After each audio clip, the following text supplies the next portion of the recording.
Hello guys, welcome to my channel. நம்ம சேனலில் இது ஒரு இம்பார்ட்டண்டான வீடியோவாக இருக்கும் நான் நம்புகிறேன். ஏன்னா நம்ம ஆல்ரெடி எதிர்பார்த்த டிஎன்பிசி ட்ரக் இன்ஸ்பெக்டருக்கான எக்ஸாம் டேட் வந்து அஃபிஷியலாக ரிலீஸ் பண்ணிட்டாங்க.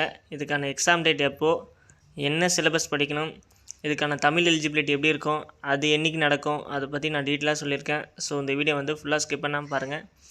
இப்போ தான் நம்ம சேனலுக்கு ஃபஸ்ட் டைம் வந்திருக்கீங்கன்னா, நம்ம சேனலில் வந்து 100+ ரெக்ரூட்மெண்ட் வீடியோஸ், அதாவது pharmacist and nursing and other paramedical related வீடியோஸ்லாம் போட்டுட்ருக்கோம். ஸோ நம்ம சேனலை வந்து சப்ஸ்கிரைப் பண்ணி வச்சுக்கோங்க, யூஸ்ஃபுல்லாக இருக்கும். சரி, வாங்க வீடியோக்கு போகலாம். இது எப்போ ரிலீஸ் பண்ணாங்க பார்த்தீங்கன்னா, இந்த வீக் தான் ரிலீஸ் பண்ணாங்க. நமக்கு என்றைக்கு எக்ஸாமு அப்படின்னு பார்த்தீங்கன்னா, கரெக்டாக 21 ஈவினிங் தான் நமக்கு வச்சுருக்காங்க. 21:30 to 5:30 PM நமக்கு வந்து எக்ஸாம் நடக்கும் அப்படின்னு சொல்லியிருக்காங்க. நம்ம pharmacy and pharmaceutical science 429 code number நம்மளுக்கு ஈவினிங் வந்து வச்சுருக்காங்க.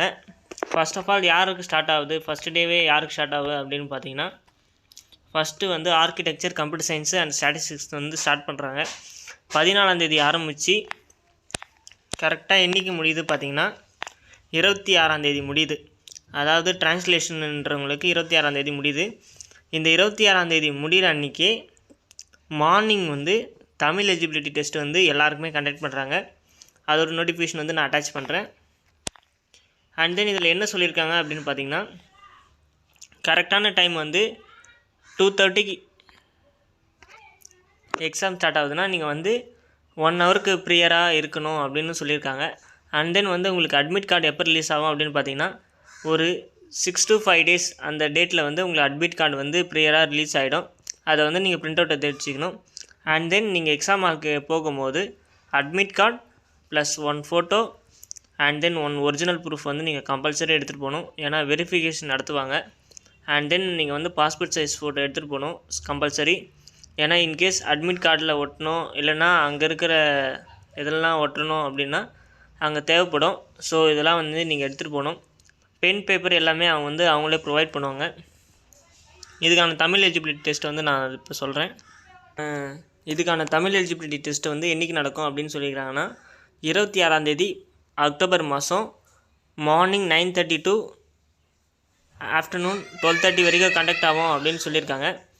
தமிழ் எலிஜிபிலிட்டி டெஸ்ட்டாக கூட என்னென்னலாம் கண்டக்ட் பண்ணுறாங்க அப்படின்னு பார்த்தீங்கன்னா, general studies, aptitude and then mental ability test வந்து ஒரு நடத்துகிறாங்க. இதுக்கான ஃபுல் டீட்டெயில்ஸ் வந்து நம்ம ஆஃப்டர் தமிழ் டெஸ்ட்டு வந்து உங்களுக்கு வந்து இன்டர்வியூலாம் இருக்காது. டைரெக்டாக மெரிட் லிஸ்ட் விட்டதும் நீங்கள் வந்து டாக்குமெண்ட் வெரிஃபிகேஷன் போகிற மாதிரி இருக்கும். அதாவது எப்படி செலக்ட் பண்ணுவாங்க அப்படின்னு பார்த்தீங்கன்னா, பிலோ 5 போஸ்ட் இருந்தால் 1:30 செலக்ட் பண்ணுவாங்க. அபோவ் 5 மேலே இருந்ததுன்னா 1:10 போஸ்ட்டில் வந்து செலக்ட் பண்ணுவாங்க. அப்போ வந்து டோட்டலாக ஒரு 15 போஸ்ட்டு 150 மெம்பர் வந்து செலக்ட் பண்ணுவாங்க டாக்குமெண்ட் வெரிஃபிகேஷனுக்கு. அதை செலக்ட் பண்ணிவிட்டு அதில் வந்து ஷார்ட் லிஸ்ட் பண்ணி அவங்க வந்து அப்பாயின்மெண்ட் லெட்டர் வந்து ப்ரொவைட் பண்ணுவாங்க. இதுக்கான சிலபஸ் என்னென்னலாம் ப்ரிப்பேர் பண்ணோம் அப்படின்னு பார்த்தீங்கன்னா, அந்த நமக்கு ஃபஸ்ட்டே வந்துச்சு பார்த்திங்கன்னா நோட்டிஃபிகேஷன் ரிலீஸ் ஆச்சுல, அந்த நோட்டிஃபிகேஷன்லேயே வந்து சிலபஸ் வந்து அட்டாச் பண்ணியிருப்பாங்க. நம்ம கோட் நம்பர் வந்து 429. இதுக்கான சிலபஸ் என்னென்னலாம் பார்த்தீங்கன்னா, யூனிட் 1 வந்து ஹிஸ்டாரிக் பேக்ரவுண்டு, அதாவது நம்ம ஃபார்மசி ஃபஸ்ட்டு செமஸ்டரில் என்ன படிச்சிருப்போம் வந்து நம்ம ஹிஸ்டரிஸு, ஐபி, பிபி, யூஎஸ்பி, ஃபார்மகோபியாஸ் பற்றிலாம் படிச்சிருப்போம். அதெல்லாம் வந்து நீங்கள் ஒரு ஜென்ரல் அவுட்லைனாக படிச்சுக்கணும். நெக்ஸ்ட்டு ஃபார்மசூட்டிக்ஸில் வந்து நம்ம சைஸ் ரிடக்ஷன் அதெல்லாம் வந்து ஜென்ரலாக படிச்சிருப்போம். அதெல்லாம் வந்து கொடுத்துருக்காங்க. அதில் வந்து ஒரு டோட்டலாக ஒரு 16 டாபிக்ஸ் மேலே இருக்குது. கரெக்டாக பார்த்திங்கன்னா ஒரு 23 டாபிக் இருக்குது. அண்ட் தென் யூனிட் 2 வந்து நம்ம பிரின்சிபல்ஸ், அதாவது என்ன மெக்கானிசத்தில் ஸ்டெரிலைசேஷன்லாம் ஒர்க் ஆகுது, யூனிட்டி என்னென்ன யூனிட்டி அதெல்லாம் வந்து மென்ஷன் பண்ணியிருக்காங்க.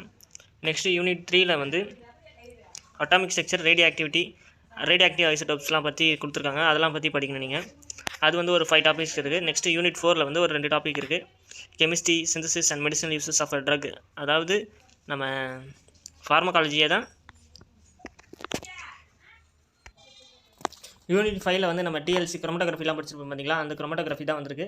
ஐசிஹெச் கைட்லைன்ஸ்லாம் வந்து நீங்கள் வந்து படிக்கிற மாதிரி இருக்கும். நெக்ஸ்ட்டு வந்து பார்ட் 6 தான் வந்து யூனிட் 6 வந்து பார்த்திங்கன்னா நம்ம ஜென்ரல் ஃபார்மகாலஜி வந்து அப்படியே ஃபுல்லாக வருது. நம்ம ஃபார்மசி சிலபஸ் தான் நம்ம பிசிஐ சிலபஸ் வந்து டவுன்லோட் பண்ணிவிட்டு அதில் இருக்க சிலபஸ் ஃபுல்லாத்தையும் படிங்க. கம்பல்சரி அதில் தான் வரும். நீங்கள் நினைக்கிற மாதிரி டேரக்ட் கொஷின்லாம் வராது. தியரட்டிக்கல் கொஷின் தான் நிறைய கேட்பாங்க. அண்ட் தென் ப்ராக்டிக்கல் கொஷின்லாம் வந்து டிஃப்ரெண்ட்டாக வரும்.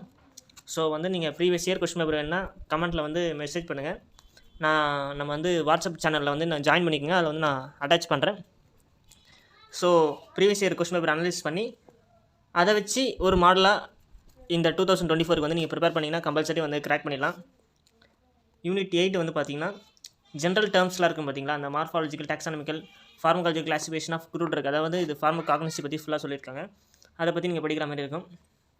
நெக்ஸ்ட்டு யூனிட் 9 வந்து isolation and identification of phytoconstituents, இதுவும் வந்து ஃபார்மகாக்னசியில் தான் வருது. அந்த டெரப்னாய்ட்ஸு, மென்தால் அதெல்லாம் படிச்சுப்போம் நம்ம கரெக்டாக. யூனிட் வந்து 4ல் வரும்னு நினைக்கிறேன், 5th செம்மில் வரும். இதெல்லாம் வந்து நீங்கள் ஐசோலேஷன் மெத்தடு எப்படி ஐசோலேட் பண்ணுறாங்க, என்ன மெத்தட் யூஸ் பண்ணுறாங்க, என்ன கான்ஸ்டியூன்ட் யூஸ் பண்ணுறாங்க, அதெல்லாம் வந்து படிக்கிற மாதிரி இருக்கும். நெக்ஸ்ட்டு யூனிட் 5 வந்து ஜூரிஸ்பிடன்ஸ், அதாவது ட்ரக் அண்ட் காஸ்மெட்டிக் ஆக்ட்ஸ்லாம் வந்து நீங்கள் ஃபுல்லாக படிக்கிற மாதிரி இருக்கும். இதில் வந்து மெயின் டாப்பிக்கு, ஏன்னா வந்து ட்ரக் இன்ஸ்பெக்டர் வந்து ரூல்ஸ் அண்ட் ரெகுலேஷன்லாம் கம்பல்சரி தெரியணும். அதனால் இதில் வந்து வெயிட்டேஜ் வந்து நிறைய இருக்கும். இதெல்லாம் வந்து நீங்கள் ஃபுல்லாக படிக்கிற மாதிரி இருக்கும். இதோட வந்து எண்டாவது டோட்டலாக 10 யூனிட்ஸு. இதுக்கான எக்ஸாம் பேட்டர்ன் எப்படி இருக்கும் அப்படின்னு பார்த்தீங்கன்னா, தமிழ் வந்து 100 மார்க் இருக்கும். இதில் வந்து நீங்கள் வந்து 60 மார்க் கம்பல்சரி நீங்கள் எடுத்தே ஆகணும். And then part B general studies, இது வந்து 75 கொஷின்ஸ், 150 மார்க்ஸு. தமிழ் வந்து எப்படி 150 மார்க்கோ அதுமாரி இதுவும் வந்து 150 மார்க்கு. இதில் வந்து எப்படின்னா general studies and reasoning and மேக்ஸில் வந்து 25 கொஷின்ஸ், டோட்டலாக வந்து 100 கொஷின்ஸு, இதுவும் 150 மார்க்ஸு. இது ரெண்டும் சேர்த்து Tamil and general studies and then maths வந்து ஒரே நாள் வைப்பாங்க. மொத்தம் 200 மார்க்கு, 3 ஹவர் எக்ஸாம், 300 மார்க்ஸுக்கு வைக்கிறாங்க. இதில் வந்து நீங்கள் வந்து கரெக்டாக 240 எடுத்தாலே போதும். இந்த 240 எப்படி சொல்கிறேன் அப்படின்னு பார்த்தீங்கன்னா, not only Tamil and maths, நீங்கள் வந்து நம்ம சப்ஜெக்ட் ரிலேட்டடாகவும் சேர்த்து சொல்லும் போது அதர் கேட்டகரி வந்து 240 மார்க்ஸ் எடுத்தால் தான் pass. And then OBC, SC, ST category வந்து 135 எடுத்தாலே வந்து பாஸ் மார்க் அப்படின்னு சொல்கிறாங்க. 135 + 60 வந்து 195 மார்க்ஸ் வந்து அதர் கேட்டகரி வந்து எடுக்கணும். எஸ்சி, எஸ்டி இல்லாமல் ஓசி, எஃப்சியில் வர கேட்டகரிலாம் வந்து 240 மார்க்ஸ் எடுத்தால் தான் பாஸு. அது கீழே எடுத்திங்கன்னா வந்து நீங்கள் வந்து டிஸ்குவாலிஃபை ஆகிடுவீங்க. இது வந்து எப்படி வைக்கிறாங்க அப்படின்னு பார்த்தீங்கன்னா, அப்ஜெக்டிவ் டைப்ஸ் தான். நீங்கள் வந்து சூஸ் தி பெஸ்ட் சென்டர் மாதிரி 4 ஆப்ஷன் இருக்கும். அது வந்து எது கரெக்டுன்னு சூஸ் பண்ணுற மாதிரி இருக்கும். டிஸ்கிரிப்டிவ் டைப்லாம் இல்லை. ஃபர்ஸ்ட் ஆஃப் ஆல் எப்படி வைக்கிறாங்க அப்படின்னு பார்த்தீங்கன்னா, ஃபஸ்ட்டு நம்ம 21 2:30 வந்து நம்ம ஃபார்மசி சிலபஸ் வந்து எழுதுவோம். அது வந்து கம்ப்யூட்டர் பேஸில் நடக்கும். 200 மார்க்குக்கு 3 hour exam, 200 question, 300 mark, 3 hours computer based. And then 26 வந்து தமிழ் எழுதுவோம். அது வந்து OMR ஷீட்டில் தான் வைப்பாங்க. ஸோ அது வந்து கரெக்டாக பார்த்தீங்கன்னா 200 கொஷினு, 300 மார்க்ஸு, அதே 3 ஹவர்ஸ் தான். இதில் வந்து டோட்டலாக 450 marks. Previous year cut off படி பார்த்தீங்கன்னா 313, அதாவது 318, 313 அந்த ரேஞ்சில் தான் வந்து ஃபஸ்ட்டு மார்க் இருந்துச்சு. இந்த வருஷம் வந்து ஒரு 330 ரேஞ்சஸில் வந்து எடுத்திங்கன்னா நீங்கள் வந்து குவாலிஃபை ஆக வந்து கம்பல்சரி வாய்ப்பு இருக்குது. ஸோ உங்களுக்கு எதனா டவுட் இருந்தால் மறக்காமல் கமெண்ட் பண்ணுங்கள். உங்களுக்கான ஃப்ரீ கைடன்ஸ் வந்து நான் சொல்கிறேன். ஓகே, நன்றி, வணக்கம்.